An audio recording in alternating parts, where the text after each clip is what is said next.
Hey guys, welcome to my channel due maths. और इस video में हम क्लास 10th का chapter 3 which is pair of linear equations in two variables उसके exercise 3.2 का question number 2 solve करने वाले हैं। और इससे पहले क्वेश्चन नंबर 1 और 3.1 एक्सरसाइज हम ऑलरेडी कंप्लीट कर चुके हैं। अगर आपने वो नहीं देखी है तो जाके देखिए और इस चैनल को सब्सक्राइब कीजिए, वीडियो को लाइक कीजिए और चलते हैं आप वीडियो की तरफ।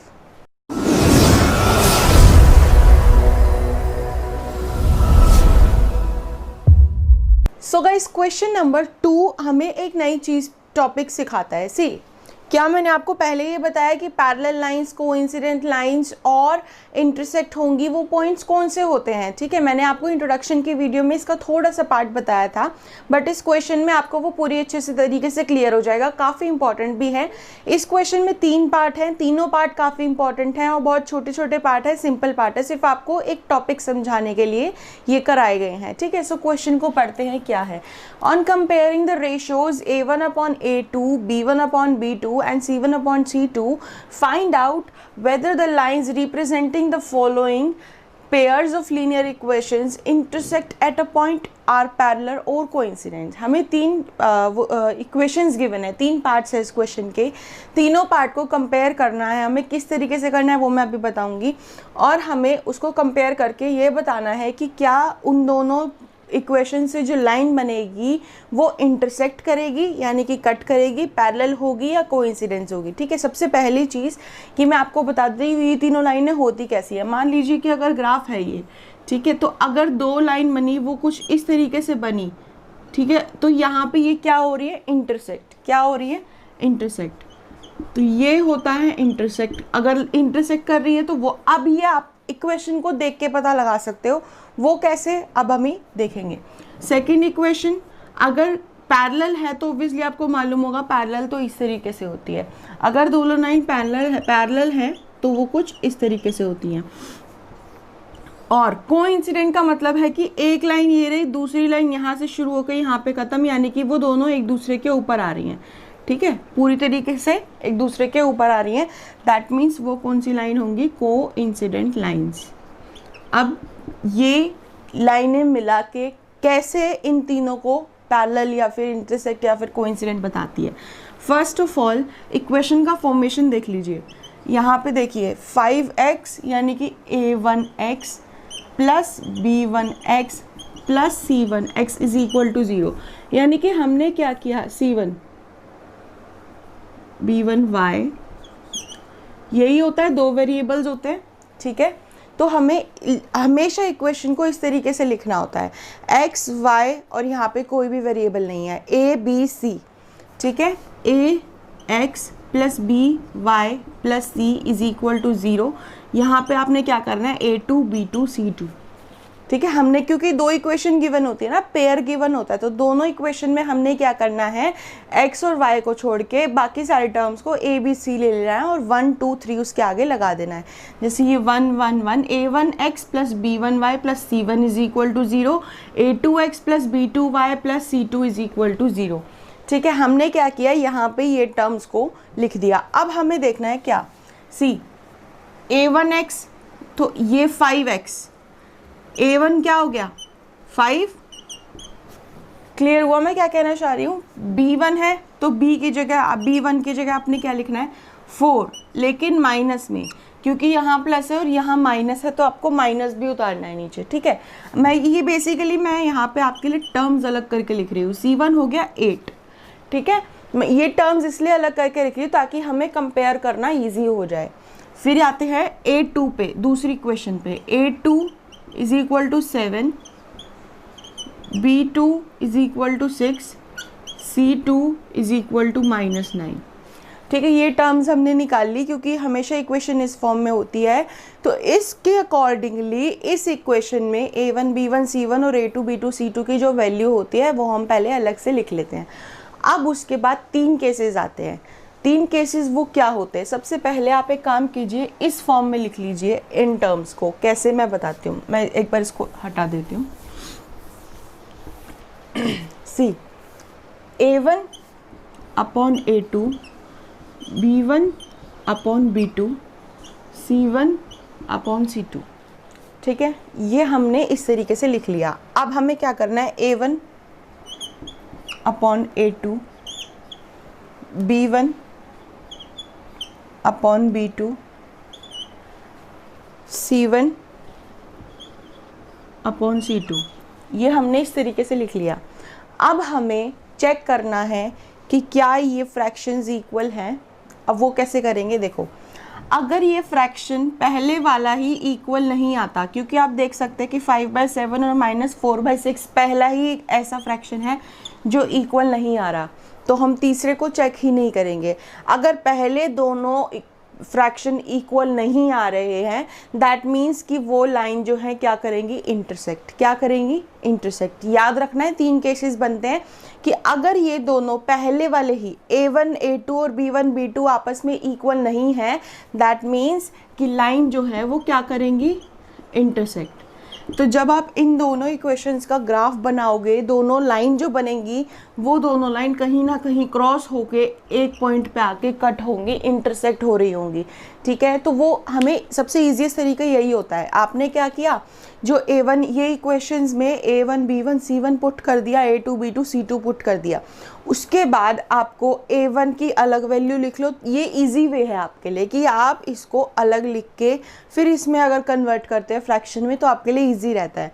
अब आपको चेक कैसे करना है, अगर पहली ही दोनों फ्रैक्शन A1 A2 और B1/B2 ही अलग आते हैं, यानी कि इक्वल नहीं आते हैं, दैट मीन्स कि जो दोनों लाइनें बनेंगी वो इंटरसेक्ट करेंगी, ठीक है, यानी कि एक दूसरे को कट करेंगी, ठीक है। फर्स्ट केस ये हो गया कि जब शुरू के ही दोनों फ्रैक्शंस इक्वल ना आए तो लाइन इंटरसेक्ट करेगी। अब हम आगे देखते हैं, 2 केसेस हैं, दोनों ही जो हमारा सेकंड और थर्ड पार्ट है दोनों ही उसमें क्लियर हो जाएंगे, ठीक है। अभी हम सेकंड पार्ट करते हैं। सेकंड पार्ट में हमेशा हमें देखिए दो वैल्यू गिवन है, 2 इक्वेशंस गिवन है, 9x + 3y + 12, 18x + 6y + 24। अब यहाँ पे देखो A1 B1 C1, A2 B2 C2, A1 की जगह क्या है 9, B1 की जगह क्या है 3, C1 की जगह क्या है 12, क्लियर है। और उसके बाद चलते हैं सेकेंड इक्वेशन में, A2 की जगह क्या है 18, B2 की जगह क्या है 6 और C2 की जगह क्या है 24, क्लियर है।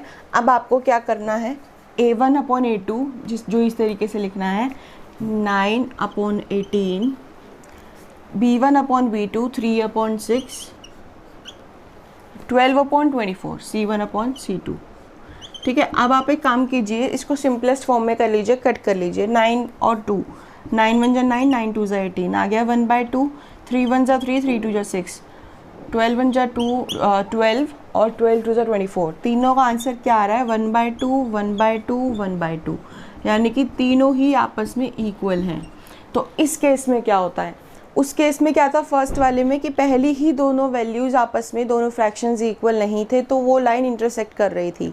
लेकिन यदि तीनों ही fractions A1 upon A2, B1 upon B2 और C1 अपॉन C2 तीनों ही फ्रैक्शंस आपस में इक्वल आ रहे हैं, दैट मीन्स कि लाइन जो है वो क्या बनेगी, पैरेलल, सॉरी कोइंसिडेंट। पैरेलल तीसरे केस में बनेगी जो इससे नेक्स्ट हम करने वाले हैं, कोइंसिडेंट। कोइंसिडेंट का मतलब क्या है, एक लाइन अगर ऐसे बन गई तो दूसरी उसी के ऊपर बनेगी, कहीं और नहीं बनेगी, यानी कि वो सेम ही पॉइंट्स होते हैं लगभग, ठीक है। तो फर्स्ट केस क्या था जिसमें A1 अपॉन A2 इक्वल नहीं था B1 अपॉन B2 के, तो वो इंटरसेक्ट कर रही थी। और सेकंड केस में क्या है, A1 अपॉन A2 इक्वल है B1 अपॉन B2 के, वो इक्वल है C1 अपॉन C2 के। तो ये लाइन जो है वो कोइंसिडेंट्स हैं, कोइंसिडेंट लाइंस, ठीक है। 2 केस आ गए, अब एक केस बचा है जिसमें हमें ये पता लगाना होता है कि लाइंस पैरेलल हैं या नहीं। तो हम थर्ड जो इक्वेशन है उसमें देखते हैं कि क्या लाइन पैरेलल हो रही है, इंटरसेक्ट है या फिर कोइंसिडेंट हो रही हैं। थर्ड पार्ट में देखते हैं। सो गाइस थर्ड पार्ट में अगेन हमें वही 6x - 3y + 10 = 0, 2x - y + 9 = 0, A1 B1 C1 put करना है। उसके बाद A1 की वैल्यू क्या बनेगी, देखो A1 x है तो A1 6 बनेगा, B1 -3 बनेगा, 3 लगेगा क्योंकि साथ में माइनस ज़रूर आएगा, C1 10, A2 2, B2 -1, C2 9, clear है। तो ये हमने वैल्यूज़ लिख ली। अब उसके बाद हम एक काम करते हैं, इसको फ्रैक्शंस में लगा लेते हैं, A1 A2 B1 B2 C1 और C2 को। तो A1 है 6, B1 है 2, A2 है 2, B1 -3, B2 -1, C1 10, C2 9। अब आप देखिए माइनस से माइनस इसमें कट हो रहा है, 2 से 6 कट हो रहा है, 3/1 आंसर आ रहा है। 3/1, 3/1 और 10 और 9 नहीं कट रहे तो उसको एज इट इज़ लिख दीजिए। अब इसमें क्या है, 3/1 और 3/1 इक्वल आ रहे हैं, लेकिन ये तीसरे से इक्वल नहीं है, मतलब कि 3/1 3/1, लेकिन ये अलग है। दैट मीन्स ये दोनों आपस में इक्वल नहीं है और ये इन दोनों के इक्वल नहीं है।